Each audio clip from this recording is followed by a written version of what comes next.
Salam damai dan sejahtera bagi kita semua. Beberapa waktu lalu, tepatnya tanggal 14 Juli 2023, sebuah acara perkawinan dengan adat Jawa berbiaya 200 juta rupiah menjadi viral di media sosial. Masalahnya, yang dipestakan dalam acara tersebut adalah sepasang anjing bernama Jojo dan Luna. Dan yang menghebohkan, pada video tersebut tampak seorang imam Katolik, Romo Lorenzo Heli, UFM Cup, yang bertugas di paroki Santo Fransiskus Assisi Tebet, memberikan berkat pada kedua mempelai anjing tersebut.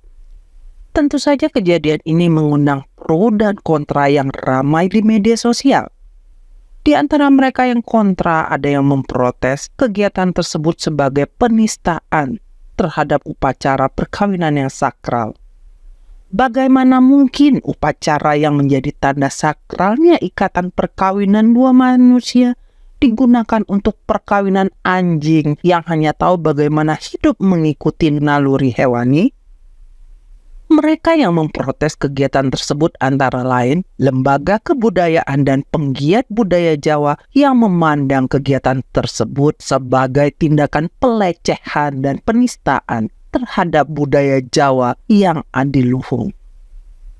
Tapi yang sangat mengherankan, kita tidak melihat protes serupa dilakukan oleh hierarki atau klerus gereja Katolik. Meski jelas-jelas di dalamnya ada seorang imam Katolik yang aktif terlibat dalam upacara pemberkatan. Dari imam yang bersangkutan memang sudah ada klarifikasi bahwa kegiatan yang dia lakukan tidak lebih dari pet blessing atau pemberkatan hewan biasa. Sejauh ini, tak ada teguran ataupun protes dari uskup yang bersangkutan. Bahkan, dari imam-imam YouTuber terkenal tidak satu pun yang memprotes kegiatan tersebut. Yang ada, sebagian mencoba mengalihkan masalah pada persoalan menganjingkan manusia. Sedang lainnya mencoba membela dengan mengatakan kegiatan pet blessing atau pemberkatan hewan adalah hal yang dibenarkan dalam gereja Katolik. Pet blessing atau memberkati hewan ternak, hewan peliharaan dan sejenisnya bukan hal yang aneh dan tentu saja baik jika dilakukan sesuai proporsinya. Catat, jika dilakukan sesuai proporsinya. Hal itu sama seperti kita meminta pemberkatan rumah, lahan pertanian, peternakan, kendaraan, dan sebagainya dengan tujuan agar semua yang telah diberkati itu dapat membantu kita hidup memuliakan Tuhan. Tapi, memberkati dua hewan dalam rangka kegiatan yang jelas-jelas dimaksudkan sebagai upacara perkawinan bagi kedua hewan tersebut tentu tidak pada tempatnya untuk mendapatkan pemberkatan gerejawi. Itu menjadi batu sandungan bagi banyak umat beriman sebagai pelecehan atas ritual gerejawi. Upaya meremehkan persoalan tersebut sebagai sekedar pet blessing biasa tampak menjadi upaya pembenaran yang memalukan. Lembaga dan penggiat budaya Jawa yang sekuler saja tahu bahwa kegiatan tersebut adalah pelecehan dan penistaan terhadap upacara perkawinan adat Jawa. Dan tidak sekedar memprotes, kini bahkan mereka memperkarakan masalah itu ke ranah hukum.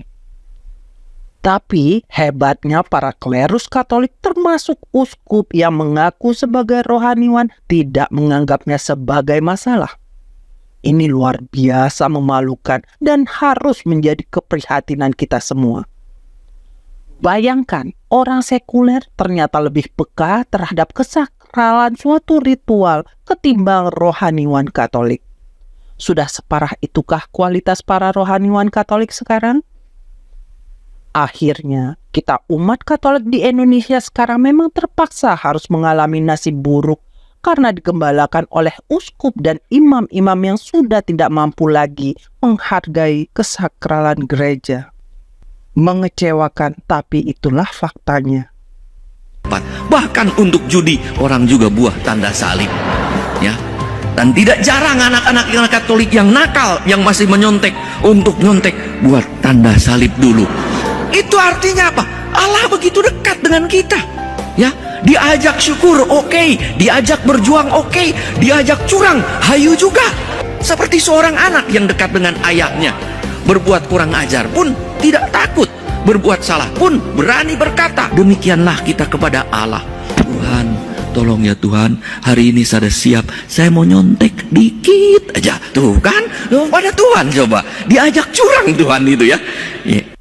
Mari kita lihat kejadian ini dalam konteks yang lebih luas dari sekedar menanggapi kehebohan upacara perkawinan anjing yang sudah lewat. Akan jauh lebih berguna jika kita melihat kejadian tersebut sebagai bagian dari tanda-tanda semakin hilangnya kesakralan dan nilai-nilai kekudusan di dalam gereja Katolik. Dengan cara ini kita bisa memahami apa yang sedang terjadi di gereja Katolik dan berupaya mencari solusinya demi keselamatan jiwa kita serta orang-orang yang kita cintai dan terutama demi kemuliaan Tuhan. Kita harus berani jujur mengakui bahwa sejak Konsili Vatikan II telah terjadi perubahan orientasi dalam gereja Katolik. Tuhan sebagai pusat hidup menggereja mulai digantikan oleh manusia dan alam melalui masuknya gagasan-gagasan humanisme dan naturalisme yang berkedok semangat aggiornamento atau pembaharuan mengikuti perkembangan zaman. Ini tampak terlihat jelas dalam liturgi misa. Dari misa Latin tradisional yang sepenuhnya berpusat pada Tuhan, setelah Konsili Vatikan II diubah menjadi misa Blasteran Novus Ordo yang mulai menempatkan manusia sebagai pusat. Perubahan ini tercermin dari liturgi misa Blasteran Novus Ordo yang terbuka pada berbagai perubahan untuk menyesuaikan kondisi dan kebutuhan manusia. Misalnya saja, dalam tata perayaan Ekaristi terbaru, sekarang umat tidak lagi berlutut saat konsekrasi yang merupakan momen tersakral dalam misa. Juga penerimaan hosti yang adalah tubuh Kristus, umat tidak lagi menerimanya dengan berlutut dan langsung di lidah, tapi dengan tangan dan sambil berdiri. Ini jelas pergeseran sikap yang signifikan terhadap kesakralan liturgi dibandingkan misa Latin tradisional. Bergesernya pusat hidup menggereja dari Tuhan yang sengaja dilakukan secara sistematis itulah yang ikut menggerus kesakralan dalam gereja Katolik sejak Konsili Vatikan II hingga hari ini. Kita bisa lihat bagaimana dengan tanpa rasa bersalah, Paus Yohanes Paulus II menyelenggarakan doa bersama semua agama di Asisi tahun 1986 dan juga mencium Quran beberapa tahun kemudian.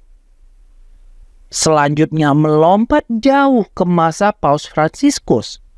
Pada tanggal 8 Desember 2015, tepat di Hari Raya Bunda Maria dikandung tanpa noda, Paus Fransiskus mengizinkan Basilika Santo Petrus yang merupakan salah satu tempat paling sakral di gereja Katolik menjadi ajang proyeksi gambar-gambar binatang liar dalam acara bertajuk Fiat Lux Illuminating Our Common Home.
Meskipun momen itu hanya beberapa jam, itu sama saja dengan membiarkan Basilika Santo Petrus menjadi sarana coret-coret, untuk mengekspresikan gagasan-gagasan sekuler yang tidak sejalan dengan fungsi basilika yang sakral.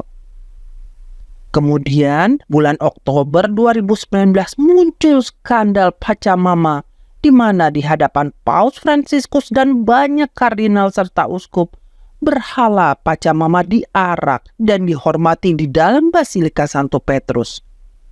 Itulah puncak penistaan terhadap kesakralan Gereja Katolik yang dilakukan dengan sadar dan sengaja oleh hierarki gereja. Sekarang, kalau seorang imam Katolik memberikan pemberkatan pada upacara perkawinan anjing, yang bahkan di mata orang sekuler merupakan penistaan terhadap upacara perkawinan, kita memang layak prihatin. Tapi sekaligus juga harus sadar bahwa itu adalah cermin dari degradasi kesakralan yang sedang terjadi di Gereja Katolik. Upaya pembenaran yang dilakukan imam yang bersangkutan dan berbagai pembelaan yang dilakukan oleh imam-imam YouTuber semakin mempertegas situasi ini. Memang secara sistematis kesakralan Gereja Katolik sedang dirusak. Lalu apa yang harus kita lakukan? Mengubah arah Gereja Katolik yang sedang dalam proses degradasi dan perusakan jelas tidak mungkin kita lakukan. Terutama karena upaya perusakan itu dilakukan dari pucuk hierarki tertinggi. Gereja Katolik yang ada dalam pengaruh Konsili Vatikan II atau kita sebut saja sebagai Gereja Konsili pasti akan terus berjalan semakin buruk dan menghancurkan dirinya sendiri. Yang bisa kita lakukan adalah menolak untuk ikut ambil bagian dari upaya penghancuran Gereja Katolik yang berkedok pembaharuan. Kita dapat melakukannya dengan menolak Konsili Vatikan II dan semua pembaharuannya yang merusak, sambil tetap mengakui hierarki gereja yang sah, bagaikan Nabi Daniel yang tetap mengabdi dan setia pada raja-raja Babel. Salah satu caranya adalah dengan bergabung dalam komunitas Legio Christi Regis yang bertekad dengan pertolongan rahmat Tuhan untuk menjadi bagian dari sisa umat Tuhan. Dengan cara ini kita tetap ada di dalam Gereja Katolik, namun tidak ikut tercemar oleh arus kemurtatan yang membinasakan jiwa, dan sekaligus suatu saat kita dapat ikut serta membangun kembali Gereja Kristus. Terima kasih atas perhatian Anda. Viva Cristo Rey.